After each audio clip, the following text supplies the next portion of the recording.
డౌట్లు ఉంటే మీరు రండి నాకు చెప్పడానికి. చెప్పు ఇట్రా నువ్వు రా ఎగిరెగిరి పడుతున్నారమ్మా. ఇంకెవరినో ఉంటే మాట్లాడండి.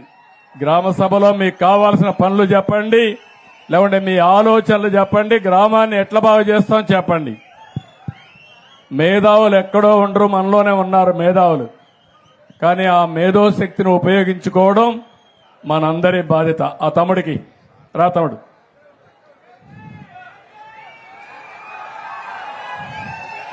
ఏం తమ్ముడు రా, మైక్ తీసుకో, మైక్. వానపల్లి అందరికీ కూడా నమస్కారం అండి. అలాగే గవర్నర్ ముఖ్యమంత్రి గారు, అలాగే మన ప్రెసిడెంట్ అయిన పల్లి భీమారావు గారు, ఎమ్మెల్యే అయిన సత్యానందరావు గారు, వైస్ ప్రెసిడెంట్ అయిన మన వీరేష్ గారు, అందరికీ కూడా నమస్కారం అండి. మన ఊరికి ముఖ్యంగా కావాల్సింది ఆడబిడ్డలందరికీ కూడా ఒక పని చేయడానికి ఒక ఫ్యాక్టరీ కావాలి సార్. ఎందుకంటే ఇక్కడి నుంచి కండవిల్లి వెళ్తున్నారు సార్. ఒక 4-5 గంటల జర్నీ చేయాలి సార్. 8 గంటల నుంచునే పని చేస్తారండి కండవిల్లి ఫ్యాక్టరీలో సార్, దూది ఫ్యాక్టరీ సార్. దానివల్ల ఇక్కడ ఆడవాళ్ళందరికీ కూడా వద్దు రా, వద్దు ఆ పని చేయొద్దు, ఆ పని చేయొద్దు. నిలబడుకో, ఈ పక్క వచ్చాను, ఈ పక్కన ఉండే చెప్పని ఆయన చెప్పని సార్. చెప్తాం. ఆడవాళ్ళందరికీ కూడా సార్ ఊపిరితిత్తులో చాలా కంప్లైంట్ సార్. వీళ్ళ చెప్పడం లేదు కానీ ముసలి వాళ్ళ దగ్గర నుంచి ఇక్కడ ఉన్న అమ్మాయిలు 10th క్లాస్ చదివిన సరైన ఉద్యోగాలు లేవు సార్. ఉద్యోగాలు లేక కండవిల్లి ఫ్యాక్టరీలో నానా ఇబ్బందులు పడుతున్నారు సార్. మా ఊరు వాడవాళ్ళు కానీ కొత్తపేట, వానపల్లి గ్రామ పంచాయతీలో ఉన్న వాళ్ళందరూ కూడా నరకం అనిపిస్తున్నారు సార్. ఇక్కడ నుంచి 3 షిఫ్ట్లు సార్. ఎలా అంటే పొద్దున్నే 4 గంటలకు లేచి 6 గంటలకు బస్సు ఎక్కాలి సార్. 6 గంటలకు వెళ్తే అక్కడికి వెళ్ళేటప్పటికి 7-8 అవుతుంది సార్. 8 గంటల నుంచి మళ్ళీ తిరిగి వచ్చే వరకు కూడా నుంచునే పని చేయాలి. ఇక్కడ ఉన్న ఆడవాళ్ళందరూ కూడా అదే పరిస్థితి. అలాగే మా రైతన్నలు సార్, ముఖ్యంగా మా గోదావరి నియోజకవర్గానికి వెన్నుముక్క అయినటువంటి రైతన్నలందరూ కూడా గోదావరి వస్తే నిజంగా ఎంత నాశనం అవుతున్నారంటే ఏ ప్రభుత్వం ఈ 5 సంవత్సరాల్లో కూడా ఏ ప్రభుత్వం పట్టించుకోలేదు. వైఎస్ఆర్సీపీ ప్రభుత్వం మా గోదావరి దగ్గర నుంచి వీడియోలు మీరు చూసారో లేదో తెలియదు సార్. ఇక్కడ వరకు కూడా మునిగిపోయి నరకం అనిపించారు సార్. ఎందుకంటే మాది కిల్లికోట అక్కడే సార్, ఏడుకోట మీద. మా గోదావరి రైతులందరూ కూడా మా దగ్గరకు వస్తారు కాబట్టి చెప్తున్నాను. అలాగే ఇంకో విషయం, ఇక్కడ ఉన్న ఆటో యూనియన్ సార్, నా ఆటో యూనియన్ ప్రెసిడెంట్ సార్, నా పేరు రేజనాయుడు. అలాగే మీరు ముఖ్యంగా ఆడవాళ్ళందరికీ కూడా ఫ్రీ బస్సు పెట్టారు సార్. దానికి అభినందించాలి సార్ నిజంగా. ఎందుకంటే మామూలు విషయం కాదు సార్, అది చాలా కోట్లతో కూడుకున్న విషయం. మా ఆడవాళ్ళ అక్క చెల్లెములు అందరూ కూడా చాలా బాగుండాలని మీరు ఈ పథకం పెట్టారు సార్. అలాగే మా ఆటో యూనియన్ దగ్గర ఒక 5 లక్షల మంది సార్ తూర్పుగోదావరి జిల్లాలో. 5 లక్షల మందికి కూడా మీరు ఏదో ఎందుకంటే మామూలుగా ఏదో 10th ఫెయిల్ అయ్యో లేకపోతే ఏదో చేసో కాదు సార్. ఖచ్చితంగా డిగ్రీ చదువుకున్న వాళ్ళు కూడా ఆటో తోలుకుంటున్నారు సార్. అలాగే ఇక్కడ జరిగిన ఒక 5 సంవత్సరాలు మీకు నరకం చూపెడతాను సార్. నిజంగా ఈ 5 సంవత్సరాలు నరకం చూపెడతాను సార్. 5 సంవత్సరాలు నరకం చూపించారు సార్. ఏమంటే ఇక్కడ ఉన్న జనసేన కార్యకర్తలు కానీ, జనసేన అభిమానులు కానీ, తెలుగుదేశం కార్యకర్తలు కానీ, తెలుగుదేశం అభిమానులు కానీ మీరు చెప్పారు కదా సార్ అక్కడ ఎంతమంది మీద కేసులు ఉన్నాయని. ఇక్కడ ఉన్న వాళ్ళ దగ్గర యువత, కోప యువత కానీ, బీసీ యువత కానీ, ఎస్సీ యువత కానీ, మొత్తం యువత అందరి మీద కూడా చాలా మంది కేసులు ఉన్నాయి సార్. అది గవర్నర్ సత్యానంద గారికి కానీ, అలాగే వీరేష్ గారికి కానీ అందరికీ తెలుసు సార్. అలాగే ఆ కేసుల దగ్గర నుంచి కూడా మీరు మా వాళ్ళందరినీ కూడా వినిపించాలని కోరుకుంటున్నాను సార్. ఇప్పుడు నేను అడిగిందని చెప్పను. ఒక సెకండ్, ఏం పెట్టాలో పార్క్ సార్. ఎందుకంటే మా పల్లెలమ్మకు ఇంకో పేరు సార్, ప్రకృతి మాత అండి.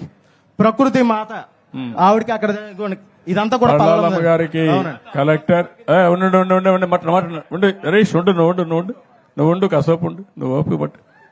నాకు తెలిసి నాకు ఎట్లా హ్యాండిల్ చేయాలి నాకు తెలుసు, ఓపిక పట్టు.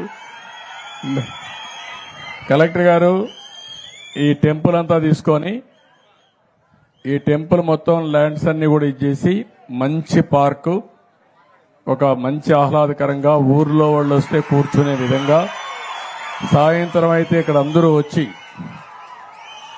దేవుని సేవలోనే కాకుండా నేచర్ ప్రకృతి సేవలో తన్మయత్వం ఉండే విధంగా తయారు చేయండి. దానికి ఎంత డబ్బులు కావాలని ఇస్తాం, దానికి వర్కౌట్ చేసి ఇమీడియట్ గా శ్రీకారం చుట్టండి. రెండోది, ఎక్కడికి పోయి పనిచేస్తారు మా లేడీస్ అంతా? ఎక్కడికి? రావులపాలెం అవతల Kandavilli sir, Kandavilli factory sir, దూది ఫ్యాక్టరీ సార్. ఏ ఫ్యాక్టరీ? దూది ఫ్యాక్టరీ సార్. దూది ఫ్యాక్టరీ అండి, రవలీ స్పిన్నర్స్. స్పిన్నింగ్ మిల్సా? చాలా ఇబ్బంది పడుతుంది సార్. చాలా మందికి ఊపిరితిత్తులు కంప్లైంట్ ఉంది సార్. అలాగే వచ్చి కూర్చున్నారే కానీ అందరికీ దగ్గు ఆయాసం చాలా ఉంది సార్.